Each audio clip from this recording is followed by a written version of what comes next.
Hello viewers, আসসালামু আলাইকুম। আমি মেহেদি হাসান আছি আপনাদের সাথে গ্রাম বোর্ডের বিভিন্ন ধরনের ট্রিক শট নিয়ে।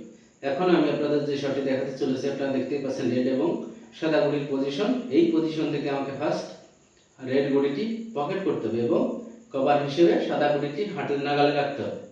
আপনারাও খেলতে গিয়ে যদি কখনো এরকম ধরনের সিচুয়েশনে পড়েন, সেক্ষেত্রে কীভাবে সহজ একটি শটের মাধ্যমে ফার্স্ট রেড গুটিটি পকেট করতে পারবেন এবং কভার হিসেবে সাদা গুটিটি হাতের নাগালে রাখতে পারবেন, সে শটের কৌশলটি এখন আমি আপনাদেরকে দেখাবো। স্ট্রাইক এই পজিশনে রাখবেন, রেডের ঠিক এই বরাবর সামনের দিকে প্রেসার দিবেন, রেড গুটিটি পকেট করবে এবং কভার হিসেবে সাদা গুটিটি আমার কাঠে লেগে হাতের নাগালে চলে যাবে। শটটি দেখুন,